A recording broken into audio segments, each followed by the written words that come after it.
60 crore. A delivery boy, तू पागल हो गया क्या?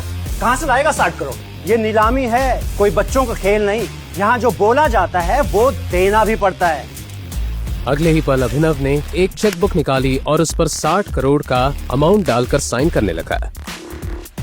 लगता है इस डिलीवरी बॉय ने जेल जाने की पूरी ठान रखी है। देखो कैसे धड़ल्ले से चेक साइन कर रहा है। मैनेजर साहब, आप इसका बैंक अकाउंट जरूर चेक करवा लेना।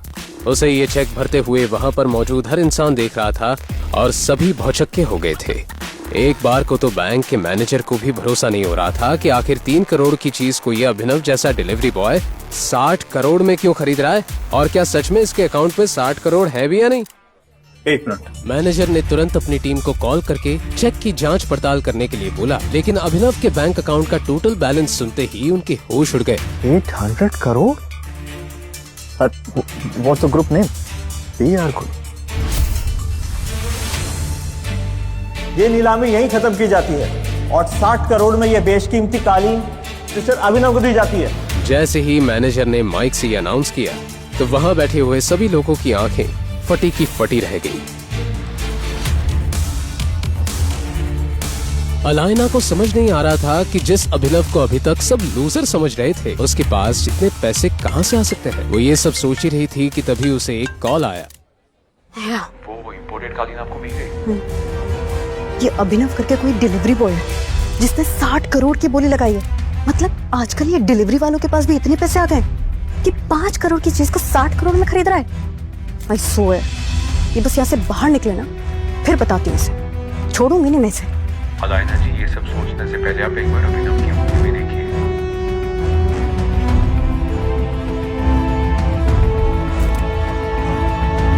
अलायना घबराकर स्टेज की तरफ बढ़ी और जैसे ही उसकी नजर अभिनव के बाईं हाथ में पहनी हुई अंगूठी पर गई तो वो पूरी तरह से चौंक गई। उसकी आंखें फटी की फटी रह गई और उसने चौंकते हुए कहा,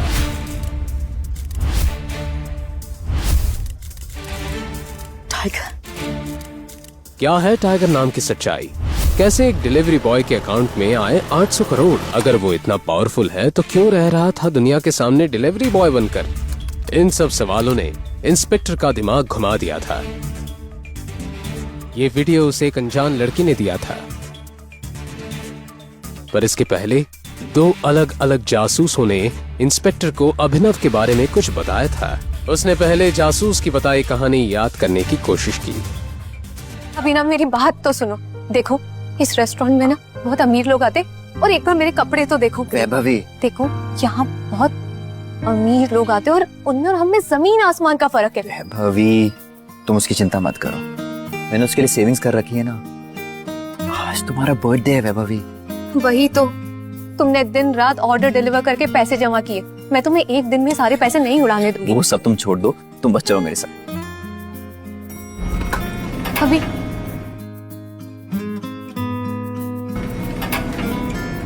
रुको, मैं टेबल के लिए देखता हूँ। वैभवी अभिनव को रोकने के लिए उसके पीछे पीछे भागी और जल्दी जल्दी में एक अमीर आदमी से टकरा गई और उस अमीर आदमी के महंगे सूट पर वाइन गिर गई। Are you blind? I'm so sorry sir। Manager, वो अंदर किसने आने दिया? I'm so sorry sir। इस सूट की कीमत पता है? 20 लाख रुपए, 20 lakh rupees. I'm so sorry sir। मुझसे बहुत बड़ी गलती हो गई। मैं इसी वक्त यहाँ से चली जाऊँ। तुम्हें क्या लगता है मैं तुम्हें ऐसे ही जाने दूंगा? 20 लाख का सूट है, 20 लाख दो और यहाँ से चली जाओ, वरना क्या?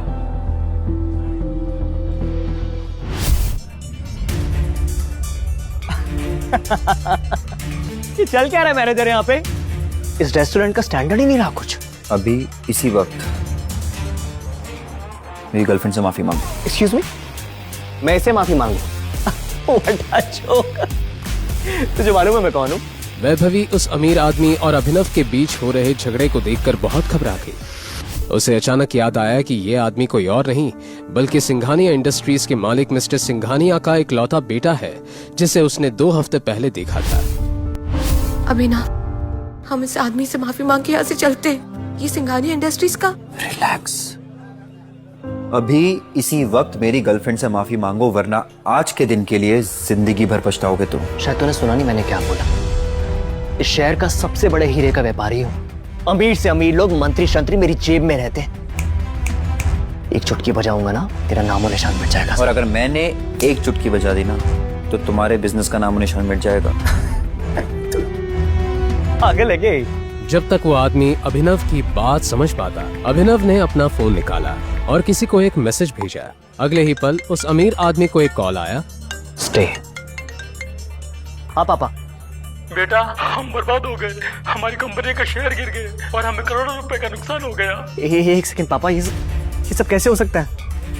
और हमें कोई बर्बाद करने की कोशिश कर रहा है। क्या तुमने किसी बड़े आदमी को नाराज किया? अगर किया है तो इसी वक्त माफी मांगो। आखिर कौन है अभिनव और क्या है उसकी असलियत?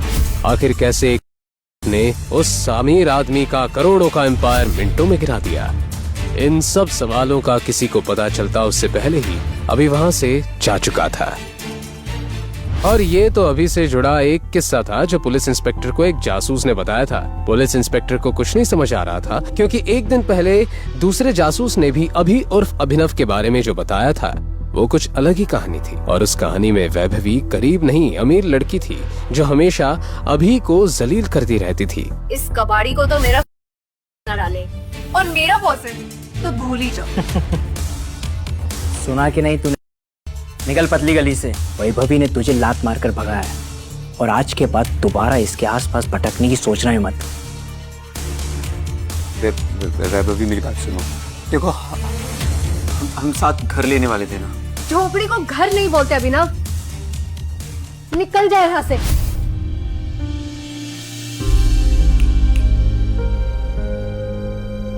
अभिनव की आंखों के सामने उसकी गर्लफ्रेंड वैभवी किसी और की हो गई। उसे यकीन नहीं हो रहा था कि पैसों के लिए वैभवी उसे इस कदर धोखा देगी। उसका सीना दर्द से फटा जा रहा था। अभिनव पूरी रात सड़क पर शराब पीता रहा और अपनी किस्मत को कोसने लगा। हे भगवान, वो जन्नत को इससे बेहतर तो उठा ही लेता। अभिनव नींद और नशे में बेसुध था। एक कार के सामने आने ही वाला था कि इतने में कार के ड्राइवर ने ब्रेक लगा दिए। उस कार में गुड़गांव का अमीरजादा सनी सिंह बैठा था।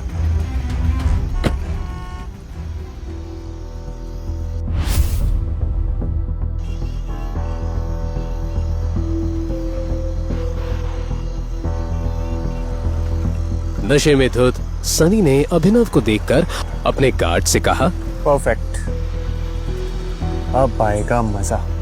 इसे उठा कर ना गाड़ी की डिक्की में डालो। मगर बॉस, ये आदमी जितना कहा है उतना करो।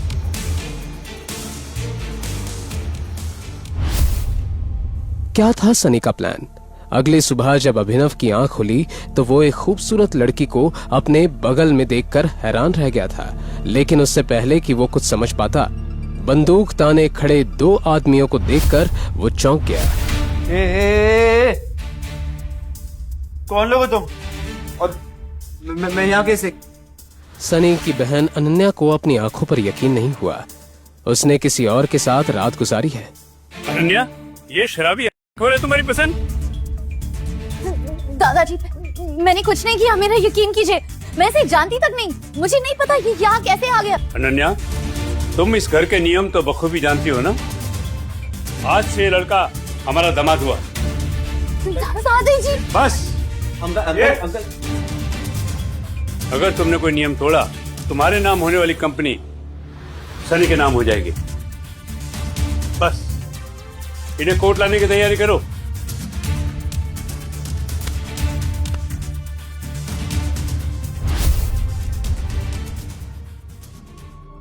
हाथों हाथ जबरदस्ती अभिनव और अनन्या को कोर्ट रजिस्ट्रार के सामने पेश करवा शादी करवा दी गई।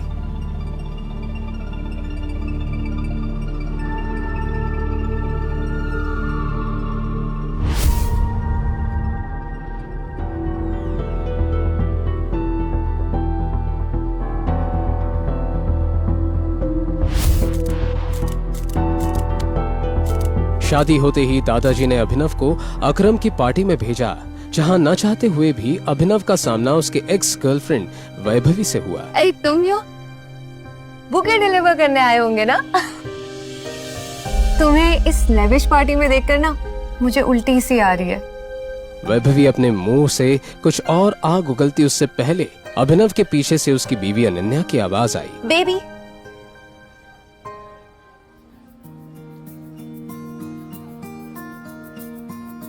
अनन्या ने जैसे ही अभिनव को प्यार से बेबी कहा, मानो अभिनव के दिल के तार फिर से बजने लगे। कहाँ रह गए थे? दादाजी बुला रहे तुम्हें, चल। वो अनन्या की ओर आकर्षित होने लगा था। ज्यादा खुश होने की कोई जरूरत नहीं है। मेरी इन्वेस्टर्स इस पार्टी में है और उन्हें पता है कि हमारी शादी हो गई है। सो ये मेरे हस्बैंड अभिनव। हाय।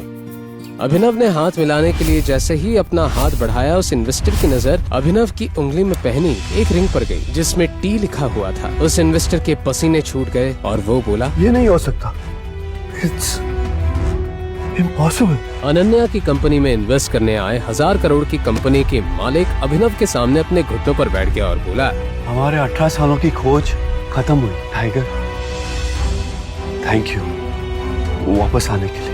क्यों एक मामूली से डिलीवरी बॉय को इन्वेस्टर्स टाइगर बुला उसके सामने घुटने टेक बैठ गए? ऐसी कौन सी दुश्मनी थी जिसकी वजह से सनी ने अपनी ही बहन के चरित्र पर इतना बड़ा दाग लगाया? क्या अभिनव का कोई राज था?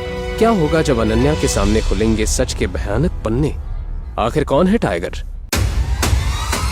आगे की कहानी जानने के लिए नीचे दिए गए लिंक से डाउनलोड करें पॉकेट FM ऐप।